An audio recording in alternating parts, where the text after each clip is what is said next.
Mpuliriza bulungi. Alien Skin. Tetwagala mu buzebuze banna Uganda. Emmotoka yo nga muli ku Fangon watomedde omuvubuka gwe bayita Joram gwe mbadde mutambula naye. Bw'omala okumutomera n'agweri n'azirika ng'alinga afudde n'ovaamu n'oyaayaana n'obabuuza kiki bannange ng'omutomedde okigenderedde. Banno ne bagamba tumudduse ensambya.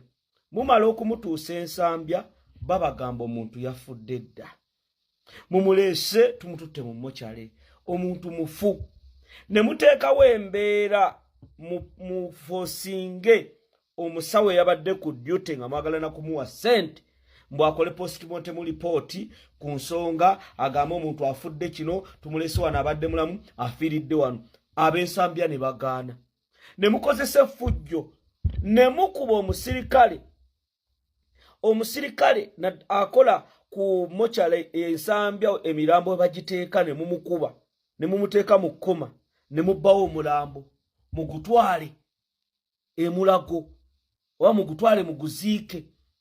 Alien Skin omuvubuka wa musse.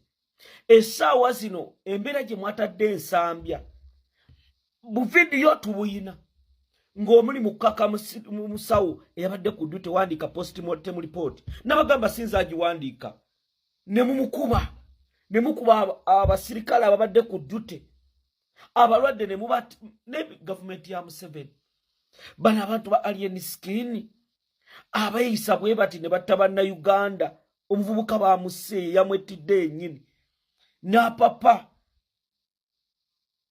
twetugenda kusirika ngenda kuleeta evidence yonna. Alien Skin mussa abantu bano bapasita Bugingo batta abantu kanzije party 2 Achidongo mwe Musa chaliwa fato yogera bya kisiru gumwe okubachi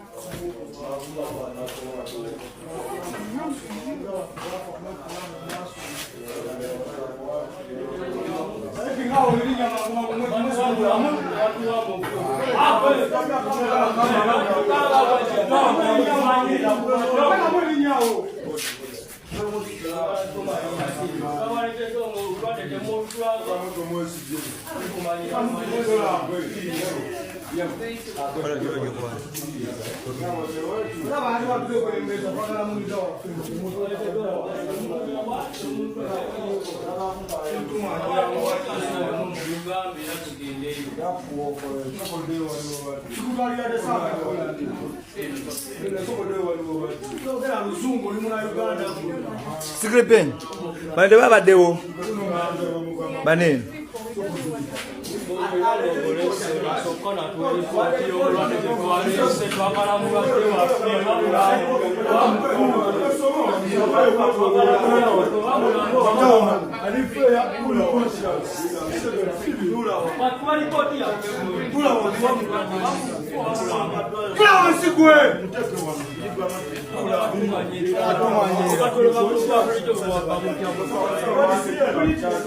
Tuyinza kuvaayo buvino jjayo mulambo nga tegunagenda muggwanika kugwekebejja ne bagukuwa. Ekyo kibagaana amalwaliro gonna ag'obwannannyini. Omuntu yenna bw'aba afudde mu mbeera eyo alina okuyita mu ggwanika ery'eggwanga. Okay, mugamba abantu bonna abadde bakubiddwa ate mwagala kufuna CCTV footage. Kati ani si bantu bonna abakubiddwa abantu tubimanyi basatu. Saba wabaddewo abalala baclaiming nti Alien Skin y'omu ku bakubiddwa. Abakubiddwa bennyini bakireyinga Alien Skin y'omu ku bakubiddwa. Senga kizuulibwa nti y'omu ku baakubye kyekiddako ku muvubuka ono kubanga kyabikanga effujjo eriyitiridde obungi. Gavumenti eba erina otuwabula waliwo office gye bayita eya Resident State Attorney eba erina otuwabula kye tuyinza okuzzaawo. Afande Luke, kubemo waliwo ka video akatambi aka Alien Skin akali mu kutambula ng'agamba nti eby'omuntu waabwe bye baagala okumanya but amateeka gajja kukola oluvannyuma era bagamba nti omuntu waabwe alina ebintu ebyaggiddwamu since mwamututte mu police mortuary. Ekyo nga bwe nkutegeezezza omuntu yenna afudde alina okuyita mu mortuary ne tumanya yafudde ki. baba balina claim yonna ku muntu oyo balina ogiyisa mitendera abasawo balina ekitongole ky'obusawo ekibatwala nakyo tuba tusobola okinoonyerezaako baba nga waliwo obulagajjavu ku sayidi yaabwe si bo okutwalira amateeka mu ngalo tebalina buyinza bwonna bukuleiminga mbu bo baagala kumanya kino nga bakozesa bigambo olina kwemulugunya mu ofiisi ez'enjawulo ne zinoonyereza ne zituuka ku nsonga entuufu. Yayogezza maanyi ng'agamba nti bwe baba nga tebabawadde kiki ddala kyassa omwana waabwe bagenda kubufayininga out nga bba abavubuka abakireiminga omwana waabwe. Tubasabira. Ekyabadde ku Fangoni bangambye waliwo eyafudde era tumusabira Katonda amulamuze ekisa. Namwitaani Alpha Jerome. Yes. Nalabye nti Black Tuesday ndowooza bali mu kujjukira bano abaafa nga 18 Novemba. Kira Black Tuesday naye ayanja oluusi baba batusaliddeko ku bisale bya ssente ngali enyagabudde nti performance agenda kwa mitwalo 2. So bitwale omwana yafudde gwe bayita oyo Jerome yabadde avuga emmotoka. Yabadde atwalanga abaana ku ssomero oyo omuvubuka nga yatwala abaana ku ssomero bangambye yabadde akyasinza okubeera soba ku Fangoni nga ye obukola tambulya tanywa buno bwengeggere buli kimu talina kyakozesa bwekitegedde naye emmotoka yamutabuseeko awo ku Fangoni wennyini awo we yamumaliddewo.